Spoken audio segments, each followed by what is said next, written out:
Hi guys, the Genshin scientist here. This is my face, and as I told you all in a community post some days ago, here I am in my final form. Awkward moment aside, I felt like I needed to make this change because I felt like the channel needed a stronger presence, a stronger identity than just the Genshin scientist. So I am more than happy to make this change, and I'm more than happy to proceed this way going forward. And I guess the doctor kind of ran his course as the face of the channel. Although, who knows, maybe when he put his mask off, he'll look exactly like me. Surely. Moving on. Today we're talking about the Hydro main character, so the variant of the main character that is coming out in Fontaine. People had high expectations for this character, for a couple reasons. First, the Dendro main character that came out a year ago was pretty good at release, and second, it would have been very hard for MiHoYo to screw a Hydro character up. So it's impossible for him to be bad, right? Not quite. First of all, he's releasing in a quite different context compared to the Dendro main character. When the latter came out, he was one of the few characters that could enable the powerful Dendro reactions, and he had a role because of that. But as soon as Nahida came out, and then later Yayo and Baiju, he fell out of the meta. On the opposite, we have the Hydro main character, who is coming out in a period where the Hydro element is already saturated, and that's before Fontaine, the actual region of Hydro which will introduce more Hydro characters. As a baseline, the thing that makes a Hydro character good is its capability to apply the Hydro element reliably. You have assholes like Yelan and Shincho who can carry entire teams by themselves despite requiring no field time, and then you have more restricted units like Child, Kokomi, Ayato, who have more on-field responsibilities but are still good thanks to their varied kits. So, to be in a good spot, the Hydro main character has to be at least equivalent to some of these characters, who basically cover all the possible roles on Hydro teams. Spoiler alert, he isn't. The problem with Hydro main character is simple. His potential maximum application can even be considered pretty decent, but it just comes with drawbacks that are hard to ignore.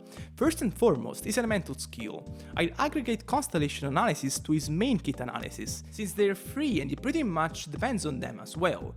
The elemental skill looks pretty fun. It has a basic version which deals instantaneous damage and a hold version which is the one the Hydro main character's kit revolves around. This one will make him enter an aim mode for 6 seconds, during which he'll repeatedly shoot Hydro projectiles at the opponents. This action will make him lose 4% of his maximum HP every second, so 24% for the whole duration. To balance this aspect, the projectiles will deal additional damage based on the traveler's maximum HP, and the final hit will deal increased damage based on the HP lost, up to a maximum of 5000. Furthermore, when his projectiles hit opponents, some droplets will be created near the traveler, and each of them will restore HP for him and even make him regain energy if he has his Constellation 1 active. Up to 4 droplets can be created this way. Also, his Constellation 4 adds a small shield effect to him during his skill duration, which will refresh every 2 seconds granted the projectiles keep hitting opponents. Now, the juicy part everybody cares about, the application. The projectiles have an internal cooldown of 1.5 seconds, so that's 4 units of Hydro applied throughout the whole skill duration, and an additional unit for the final hit, so 5 in total, which is pretty nice. The drawback, however, is that during this duration he won't be able to drive for characters like Yelan and Shincho, meaning that in the context of Hydro elemental reaction teams, he will have to carry a quite big load application-wise. This is not the end of the world. After all, he still has his burst, right? As I was saying, he has an elemental burst, surely one of the elemental bursts of all times. This one creates an Orb field which will repeatedly unleash Hydro attacks on a small AoE range for 7 seconds, all good so far. The issue, however, is that after cast, for whatever reason, this burst will keep moving forward, just like the Anemo main character one and Eren from Attack on Titan, I guess. The problem though is that this one doesn't have a grouping capability, so most of his hits will get wasted. Even I don't have an explanation for this one. This is a huge hit to its application potential, since the burst applies Hydro every 4 hits, which would be fine in normal circumstances, since it hits quite a lot of times, but not in this case since it will just be missing the opponent most of the time. I guess it's not the end of the world against big targets, since they have much larger hit points, but in general it makes hit quite unreliable, which is a head scratcher for a burst that costs 80 energy to use. Overall, this puts the Hydro main character in a very odd spot, since you have this huge cast of Hydro characters covering all kinds of Hydro teams, each of them having their own peculiarity, and then you have the Hydro main character who has none of that at all, since his off-field application is doomed due to his burst being unreliable, and his on-field application is just too low considering the time required to use his skill.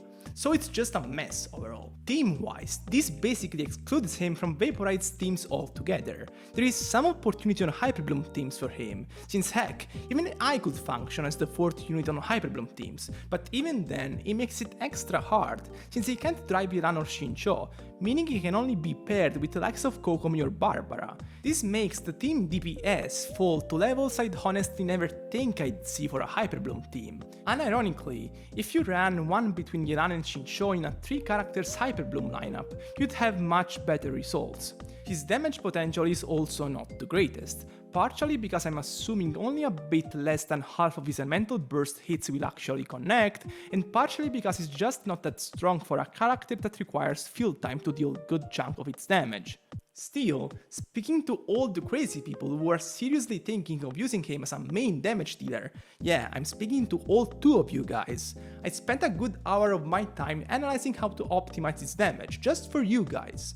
Say thank you in the comments. Artifacts wise, Nymph's Dream is something he should be able to use quite reliably. To activate its full stacks, he will have to use a normal attack at the start of the rotation, which is no big deal, and then he can proceed normally. The critical rate set works on him too, but it's a bit weaker, and requires a rotation variation since you'd have to use his elemental skill first to lose HP and gain stacks before the burst. Alternatively, the classic attack percent and hydro damage bonus option all work fine. Weapons wise, some of the strongest option can allow him to deal passable damage. In particular, the new Battle Pass option performs amazingly on him at max refinement, competing with the strongest 5-star option evenly. Even at refinement 1, it does pretty well by competing with the lower end 5-star choices. Alternatively, energy recharge options are pretty solid and safe for a character that will require a lot of energy recharge even on double hydro teams. Overall, this character isn't looking good. MiHoYo, I request a written apology, to me since I took the time to take a deep dive into this mess of a kit, and to all the people that you fooled by making them think it'd be good just because the Dendro main character was. And I'm done for today. As always, if you enjoyed the video, make sure to leave a thumbs up, a comment below and subscribe. See you next time!